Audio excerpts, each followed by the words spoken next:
But yeah, rank cap tournaments are pretty crazy. This is mainly a Tetria topic because we don't really have a lot of this so far for PPT or TEC. I mean, TEC had the TEC WC, but that's like, man, it's just hard to keep that many people engaged over that many brackets if you don't have like several staff just dedicated to making sure that people are playing. So I can understand why that didn't really work out. But we had a few examples of some decent rank cap stuff over the time. Yeah, I can start with the obvious one. But one thing I'm gonna try and talk about a bit today are tiered tournaments. I'll talk more about what I'm speaking about a bit if you're not aware. But yeah, first, we have, and for some reason for TAWS and UC, all I'm pulling up are their money spreadsheets. But yeah, the two big like normal things that you have here, you have Underdogs Cup. This one's a given. Caboozled is Mr. Famous in the Tetrio community, or one of the Mr. Famouses. And this is his tournament. Pretty cool stuff. But yeah, UC is very successful at marketing by having a simple brand. I think TAWS has that same factor too. TAWS also like makes their stuff pretty community accessible. Like their goal is building a community around tournaments, not building tournaments around the community. I think that's a decent way to put it, actually. Like, a lot of people build tournaments around the community, but TAWS builds a community around tournaments. I haven't heard anyone put it like that before, but I think that's pretty good. My favorite type of rank cap tournament is the tiered tournament. You'll see it here. The biggest player in a tiered tournament kind of mindset is Tetralympic. Tetralympic has 4 brackets. This is out of order. Tetralympic has 4 brackets in order of your rank range. Okay, so you have one starting at S-. Thank God they put it on here. Then SS, U, and X. U and X. This has a floor and a cap, which is pretty interesting. But these are my favorite tournaments. I think in Tetria, my favorite tournaments are ones that operate like this, because it engages a good portion, if not most, of the player base that actively checks the game. And that's just pretty cool. That's one thing that I think is great about Tetralympic. Another thing that's interesting about Tetralympic is it gives a kind of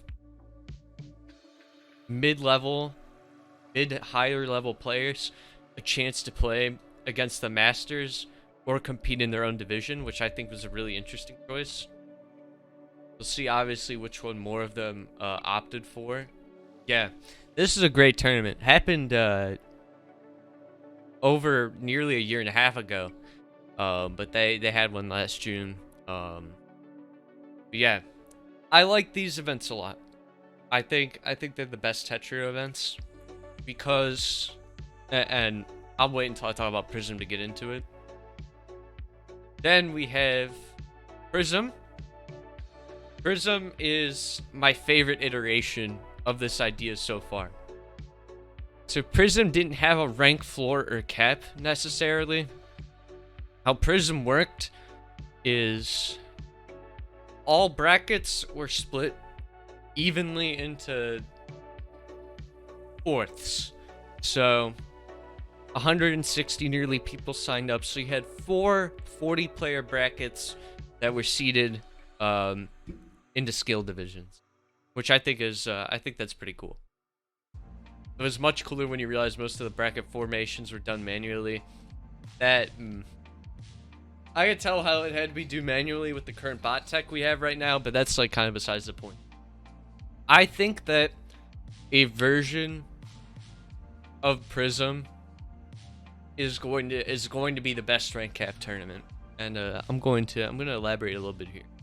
So if you divide like stuff evenly in numbers, you could see a bit of skill diff there. I'm sure they did a little bit of manual moving around, but I think I think the best rank cap tournament that we're going to see is going to be a hybrid of the Tetralympic and Prism methods.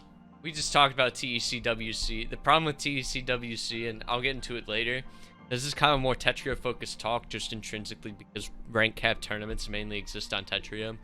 But the problem with TECWC is that it was asynchronous and it lacked moderation.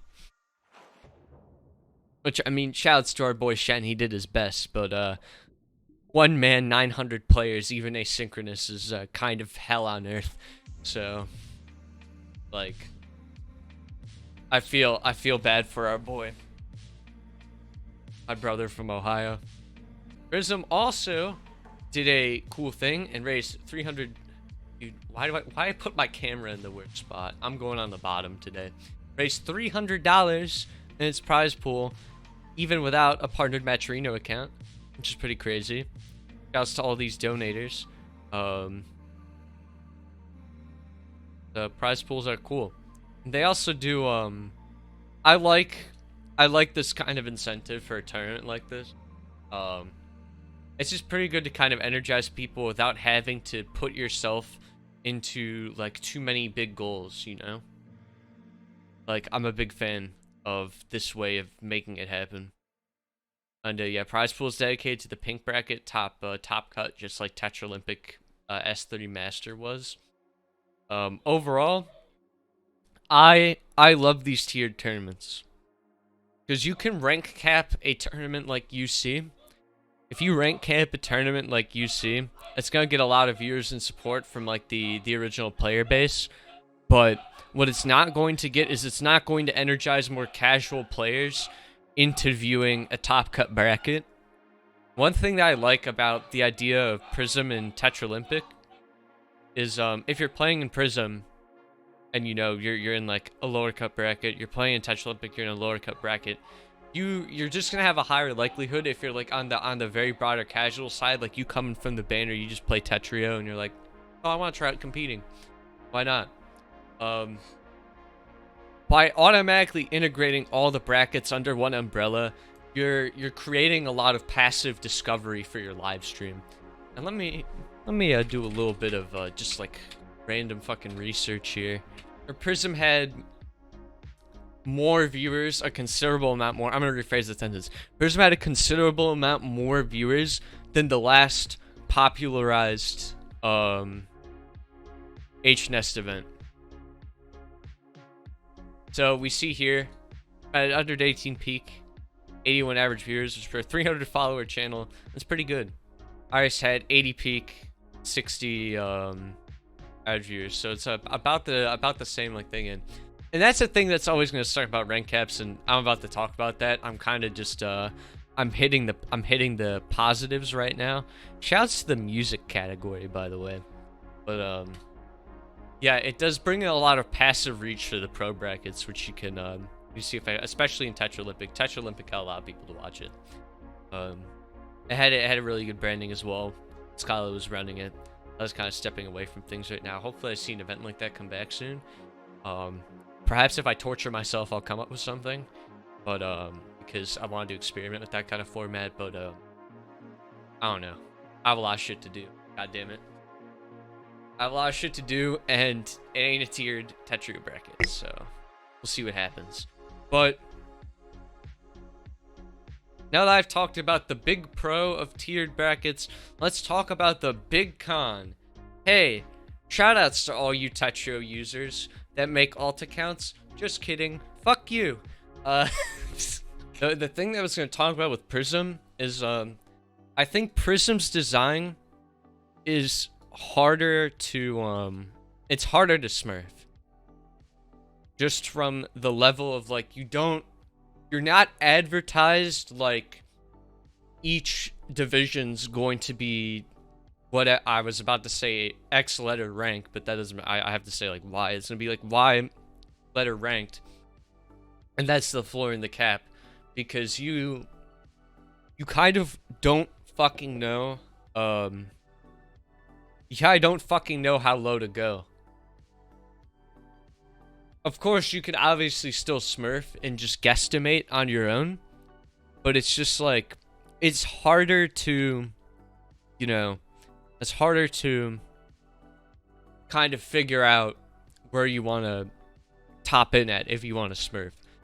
And of course, alt accounts gonna be alt accounts. Like some like big guy can just alt account at like fucking get like minimum or maximum U and then just coast for a hot minute. I think in this setting, it kind of makes the process less obvious to the smurf. I think capping rank at the time of tournament announcement versus tournament start helps with. Oh, it absolutely fucking does. No doubt about it. That obviously does help a lot. Like, if you cap a UC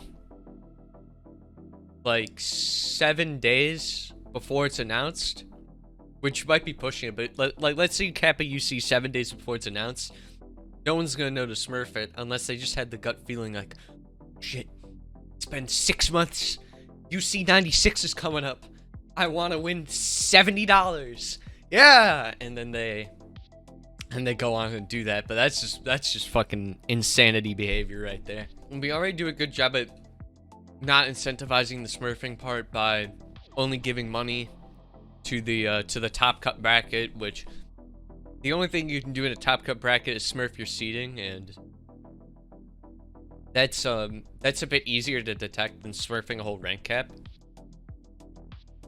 They are like cockroaches. That's the simplest way to explain it. I know there was a group of people, or there at least was a group of people, who kind of got mad at ads for cracking down on smurfing very hard in his server. But it's like, what's he supposed to do? Let you fuckers play? Or, like, do we ban you? Like, what? Are we just supposed to let the Smurfs play and then ban them? Or ban people who look like Smurfs? Like, it's reactionary versus, like, preventative action. And preventative action is always the best. It's always going to be that way. You have to be hard on Smurfs. You have to be very paranoid, but you're never going to catch everyone. It is a high effort, low reward thing. But the low reward is still very important. It is very, very important. And they probably won't become the mainstay. Like, tier tournaments won't become the mainstay. I just would love to see a few of them occur regularly throughout the year. Because that appeal of direct involvement from a more casual person into watching the stream, seeing the octane, getting hyped up, is a form of exposure that can only be generated in this way. Of course, you can get people in from YouTube videos or whatever, but you can target a very specific niche audience of people who just hop on Tetria, they play a few games in queue, they play a few games in quick play. You can advertise to those people if your tiered event is notable enough to become bannered. You can appeal to those people and get them into competitive if they wouldn't watch YouTube, if they wouldn't join Discords, you know? Without this catalyst. UC brought a lot of those people in just by existing itself without a higher tier to it. Now that we have a higher tier, I think tiered tournaments are going to be even better at bringing people in than a TOS or a UC.